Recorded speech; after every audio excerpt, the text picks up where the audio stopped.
Le contrôle parlementaire, clé de voûte pour un État fonctionnel, les députés nationaux s'y sont attelés avec sérieux au cours de cette séance plénière. S'interrogeant et interrogeant le ministre questionné, les élus du peuple ont parlé au nom de leur base, évoquant des problèmes réels et essentiels. Des préoccupations qui ont été éclairées par le ministre de la Santé publique, Hygiène et Prévoyance sociale et son collègue de l'Urbanisme et Habitat. En conclusion, après les réponses des exécutifs nationaux, Freddy Bonzeke, député national et auteur de la question orale avec débat, adressée au ministre de la Santé publique, Hygiène et Prévoyance sociale, tout en félicitant le ministre Roger Kamba pour sa sincérité, lui formule deux recommandations. Je voulais conclure en vous faisant deux recommandations. La première recommandation que je voudrais formuler à l'endroit de Monsieur le ministre, c'est d'écouter ou de travailler sur base des informations de terrain. Les députés sont venus ici, sont passés ici pour vous dire que les paiements, les équipes cadres ne sont pas payées, les personnels soignants ne sont pas payés dans les cadres de cette gratuité de maternité. L'irrégularité dans ces paiements-là, l'insuffisance d'approvisionnement en médicaments, être voué totalement, et comme un collègue a dit, qu'on ne puisse pas produire un éléphant blanc. Et la deuxième recommandation que je formule à l'endroit du ministre, c'est la mise en place d'une collaboration avec les élus que nous sommes. De son côté, l'élu de Chabunda, auteur de la question orale avec débat, adressée à Crispin Badou, ministre de l'Urbanisme et Habitat, lui formule également des recommandations, tout en mettant de l'emphase sur le recensement des victimes de démolition des maisons anarchiques.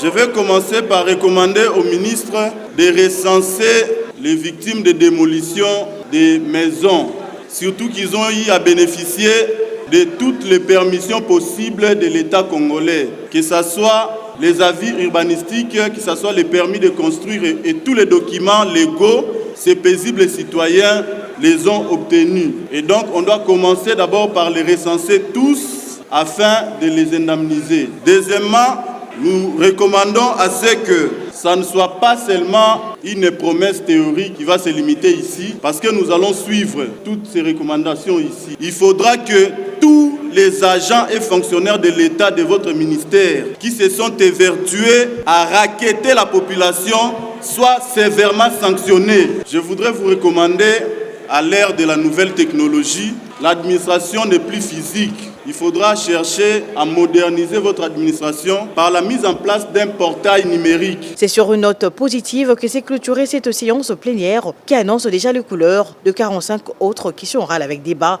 et interpellations restantes. Mon intervention a porté sur l'effectivité de la gratuité de la maternité. C'était une question orale initiée par mon collègue par rapport à sa province qui n'avait pas encore vu cette gratuité de la maternité être effective. Moi, je suis élu d'une province qui en est bénéficiaire, donc c'était pour nous l'occasion de pouvoir porter le plaidoyer ou de faire une évaluation à mi-parcours de cette initiative louable du chef de l'État qui soulage certes le portefeuille de la population bénéficiaire, mais d'un côté, il faut regarder que cette gratuité-là soit accompagnée de la qualité des soins. Et ça, c'est le plaidoyer qui concerne les structures qui ont été affiliées à ce programme du chef de l'État.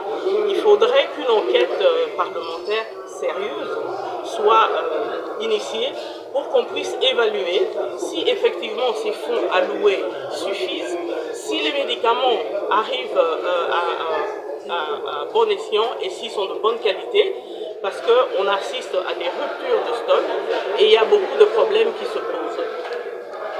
Ok, merci honorable. Le ministre de la Santé, savoir qu'en province, je prends le cas du Nord, où nous avons 2900 médecins qui prestent dans les structures de santé, qui prennent en charge les femmes enceintes. Mais parmi ces 2900 médecins qui prennent en charge les femmes enceintes, il y a seulement 905 qui bénéficient de la prime de grossesse. Et si vous comparez maintenant la province de Nord avec la ville province de Kinshasa, ici à Kinshasa, parmi toutes les zones de santé de la ville de Kinshasa, il y a une structure qu'on appelle Centre Kinshasa. En elle seule, il il y a 1200 médecins qui reçoivent la prime de risque. Il y a une autre structure à Kitambo qui a 800 médecins qui reçoivent la prime de risque.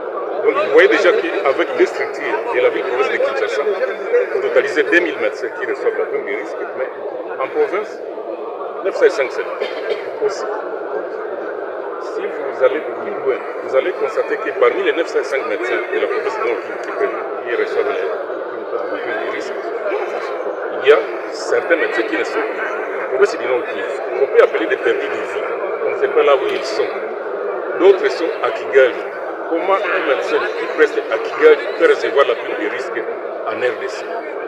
Et il court quel risque de travailler à Kigali pour recevoir la prime de risque lorsque les médecins des zones de santé de Lubero, les médecins des zones de santé de Rutshuru, les médecins des zones de santé de Massis, les médecins des zones de santé de Walikale ne reçoivent pas de prime de risque. C'est pourquoi nous avons demandé au ministre de donner la liste exhaustive de tous les médecins avec les structures dans lesquelles ils restent. La deuxième préoccupation, ça concerne la gratuité de l'enfant.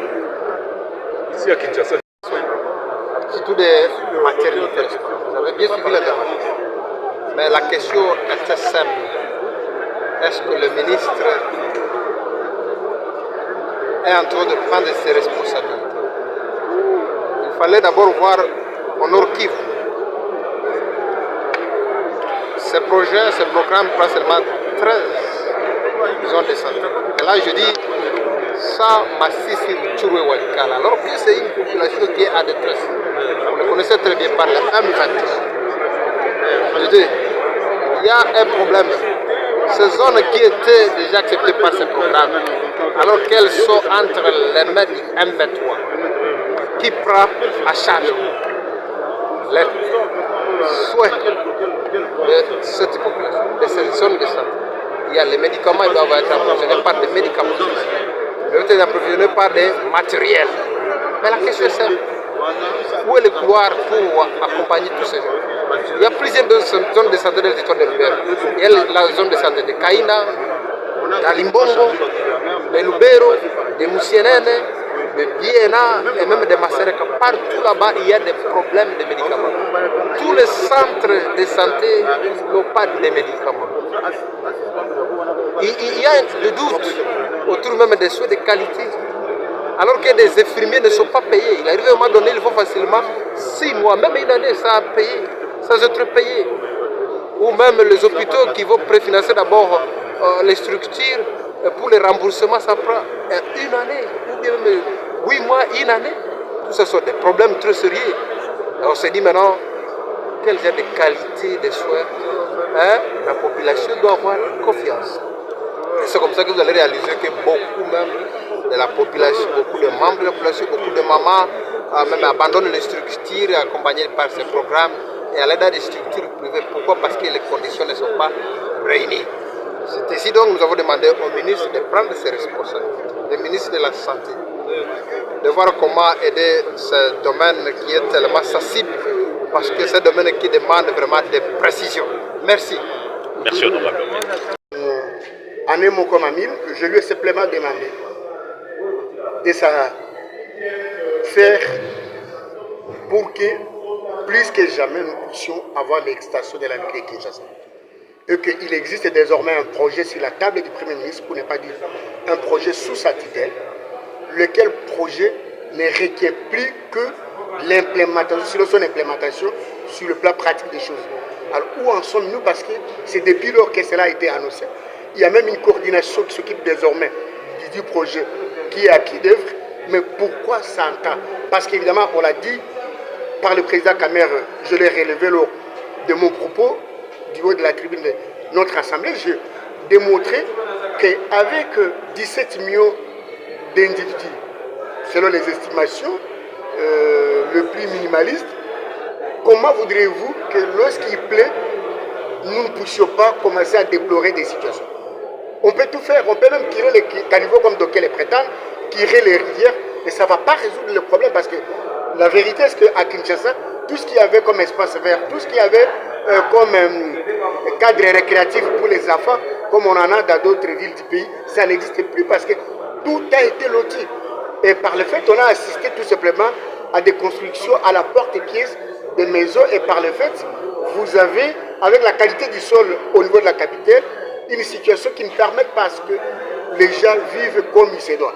Et la réponse, sinon l'alternative, comme l'ont fait d'autres pays africains, j'ai cité l'Égypte, ensuite le Nigeria, pourquoi pas envisager cette possibilité d'extension de la ville de Kinshasa. Et que par le fait, parce qu'il existe désormais un projet, pourquoi l'implémenter et pourquoi doit-on attendre? En plus de ça, depuis lors, on est autour de 20 milliards de dollars par rapport au budget. Si on peut ne plus que chaque année allouer 4 milliards de dollars pour investir dans la création de nouvelles villes, pas seulement à Kinshasa, mais aussi à Mbandaka, à Kananga, à Inongo, à Bukavu, j'en passe les meilleurs. Merci. On va vous parler plus des différentes commissions. Et donc nous voudrons par cette initiative d'aujourd'hui dire à notre population que nous sommes là. Un député national a le devoir de parler des sujets qui concernent l'ensemble de la République et non seulement les problèmes de sa circonscription électorale. C'est dans ce cadre que moi, député élu du territoire de Chabunda, mais soucié de défendre notre population, l'ensemble de notre population, nous nous sommes intéressés à une question, à un sujet qui s'est passé ici à Kinshasa et nous l'avons porté du haut de cette tribune pour défendre nos compatriotes de la ville de Kinshasa. Et donc, s'il faut résumer notre action d'aujourd'hui, il était question d'interpeller par une question orale avec débat les ministres de l'Urbanisme et Habitat suite aux inondations, aux dégâts commis à la suite des intempéries que la ville de Kinshasa a connues à la nuit du 4 au 5 avril dernier. Et donc, nous avons estimé que nous n'allons pas nous attaquer aux effets, mais nous allons nous attaquer à la cause. Et pour nous, nous avons estimé que le ministère de l'Urbanisme, s'il y avait déjà une bonne planification de l'urbanisme et de l'habitat en amont, on ne serait pas bité à ce genre de catastrophes que nous avons vécues en cette date-là. Et donc nous sommes très contents des interventions des collègues qui ont enrichi notre question, mais aussi satisfait à moitié des réponses du ministre. Et j'ai promis à la population que nous allons continuer en commission jusqu'à ce que nous allons trouver satisfaction à toutes les questions que nous avons posées au ministre. Merci.